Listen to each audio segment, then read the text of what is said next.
Parkinson's disease అంటే మన body movements పైన ఎఫెక్ట్ చేస్తది అంటారు. అసలు ఈ హ్మ్. పార్కిన్సన్స్ డిసీజ్ అంటే ఏంటి? అది ఎట్లా ఎఫెక్ట్ చేస్తది సార్ బాడీ మూవ్‌మెంట్స్‌ని? సో, పార్కిన్సన్స్ డిసీజ్ ఏంటంటే, వాటి లక్షణాలు మనం చూసుకుంటే ఒకటి వణకడం, హ్మ్. చెయ్యి వణకడం. నెక్స్టు నిదానంగా అయిపోవడం. మూవ్‌మెంట్స్ అన్నీ స్లోగా అయిపోవడం. సో, వాళ్ళు నడవాలన్నా, కొద్దిగా ఏదన్నా షర్ట్ ఏసుకోవాలన్నా ఎక్కువ టైం తీసుకోవడం. తిందామన్నా ఎక్కువ టైం తీసుకోవడం. హ్మ్. నెక్స్టు రిజిడిటీ అంటే పోస్చర్‌కి సంబంధించిన సమస్యలుండడం. హ్మ్. ఒకేలాగా స్టిఫ్‌గా కూర్చోవడం, బ్యాలెన్స్ ఉండకపోవడం ఇయన్నీ లక్షణాలుంటాయి. సో, ఇది జనరల్లీ ఒక 40, 50 సంవత్సరాల తర్వాత ఎక్కువగా చూస్తా ఉంటాం. వయసు ఎక్కువ అవుతుంటే ఎక్కువ చూస్తా ఉంటాం.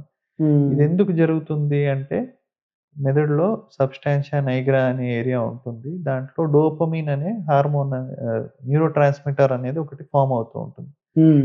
సో, అది తక్కువైపోవడం వల్ల ఈ లక్షణాలనేవి వస్తాయి. హ్మ్. అంటే అది న్యూరో ట్రాన్స్‌మిటర్ తగినంత క్వాంటిటీస్‌లో ఉంటే గనక మూవ్‌మెంట్స్ అనేది స్మూత్‌గా ఉంటాయి. హ్మ్. అది తక్కువైపోవడం వల్ల మూవ్‌మెంట్స్‌లో ప్రాబ్లమ్స్ అనేవి వస్తా ఉంటాయి. ఇట్లా హ్మ్. షేకింగ్ అవ్వడం కానీ, మూవ్‌మెంట్ స్మూత్‌నెస్ ఉండకపోవడం గానీ, బ్యాలెన్స్ రిలేటెడ్ ప్రాబ్లమ్స్ కానీ దానివల్ల వస్తాయి. హుహుహు. అంటే షేకింగ్ అన్నారు కదా సార్!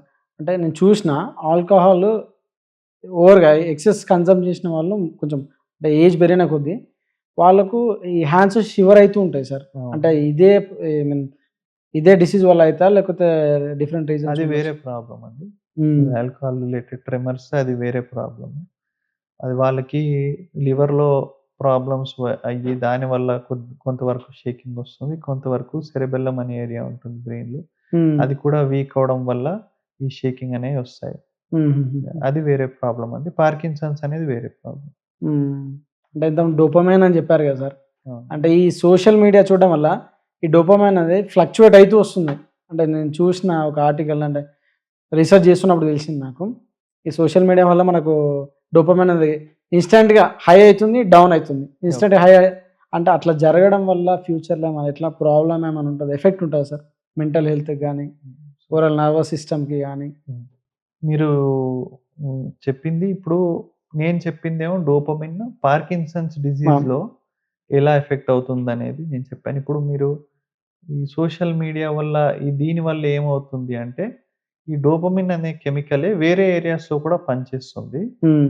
ఇప్పుడు మీరు చెప్పింది ముఖ్యంగా ఇప్పుడు న్యూక్లియస్ అకంబెన్స్ అనే ఏరియా ఉంటుంది. దాని మీద డోపమిన్ పనిచేసినప్పుడు ఒక పర్సన్‌కి ఒక ప్లెజరబుల్ ఫీలింగ్ అంటే హ్యాపీనెస్. హ్యాపీనెస్ గాని, ఎక్సైట్‌మెంట్ గాని, ఒక ప్లెజరబుల్ ఫీలింగ్ అనేదొస్తుంది. హ్మ్. సో, ఇది దేనివల్లైనా రావచ్చు. ఇప్పుడు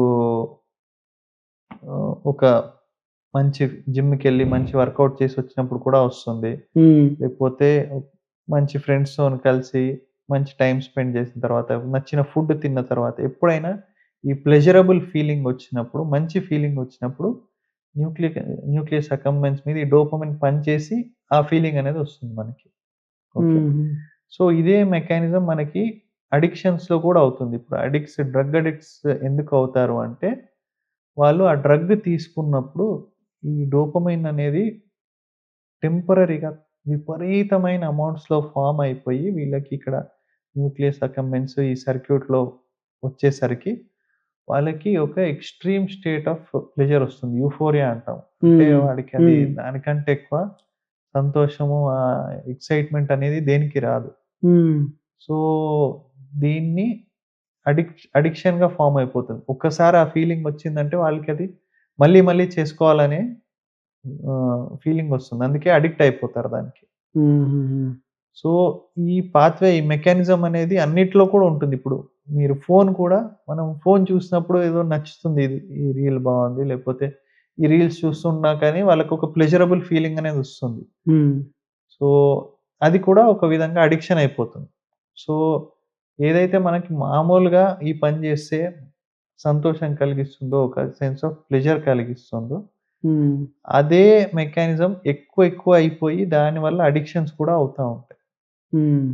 సో, సింపుల్‌గా స్టార్ట్ అయిన పని అడిక్షన్ కూడా అయిపోతుంది. సో, బ్రెయిన్‌లో సర్క్యూట్ చూస్తే అది సేమ్ సర్క్యూట్ అండి. ఎక్స్‌ట్రీమ్ లెవెల్స్‌కెళ్ళినప్పుడు అది అడిక్షన్ అయిపోతుంది. సో, ఫోను కూడా అట్లా అడిక్షన్ అయిపోవచ్చు. హ్మ్.